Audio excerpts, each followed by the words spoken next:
আমাদের হাতে আলাদিনের প্রদীপ নাই, কিন্তু আমাদের হাতে 18 কোটি প্রদীপ আছে। আমরা প্রত্যেকটা মানুষকে এক একটা প্রদীপ বানাতে চাই। আপনাদের সবার দোয়া মনে করেন আমরা সরকার গঠনের সুযোগ পেলাম। আল্লাহ ভালো জানেন, আল্লাহ ভালো জানেন। তা আপনারা 1 মাস অপেক্ষা করে 2য় মাসের 1ম তারিখে আবার মিছিল নিয়ে বের হবেন না। যেগুলা বলেছিলেন কোথায়, এগুলা দেখি না কেন।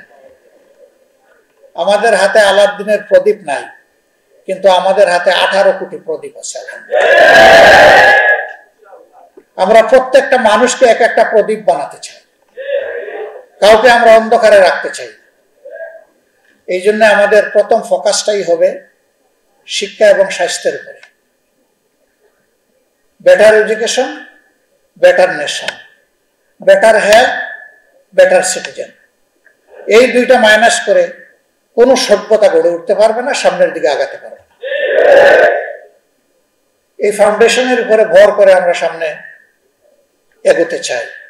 এখন মনে করেন আল্লাহর ইচ্ছা হলো না, আমাদের হাতে এই দেশ পরিচালনার দায়িত্ব আসলো না, তাইলে কি গালে হাত দিয়ে আরো 5 বছরের জন্য অপেক্ষা করবো?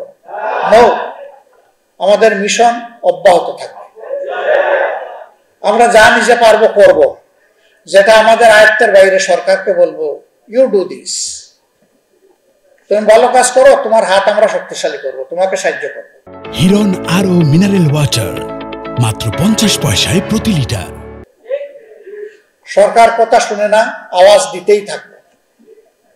আর একটা সুযোগের অপেক্ষা করতে থাকবো, যে জনগণের মনে আমাদের প্রতি আমাদের কর্মের মাধ্যমে ভালোবাসা যদি তৈরি হয়, নেক্সট টাইম আমরা দেখব। আমরা ধৈর্য হারাবো না। আমরা ট্রেজারি বেঞ্চে অর্থাৎ সরকারি দলে বসতে রাজি, আমরা বিরোধী দলেও বসতে রাজি। আমাদের কাছে সরকারি দল বিরোধী দল বড় জিনিস নয়। আমাদের সামনে বড় জিনিস হচ্ছে জনগণের জীবনকে পাল্টে দেওয়ার সংগ্রাম চালিয়ে যাওয়া।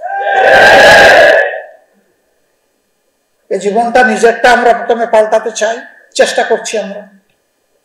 সেদিন ধূমপান বিরোধী একটা সংস্থা আসলো, এই মাসের 20-21 তারিখের দিকে তারা একটা ন্যাশনাল কনভেনশন করবে, আমাকে সেখানে থাকার জন্য অনুরোধ করবে।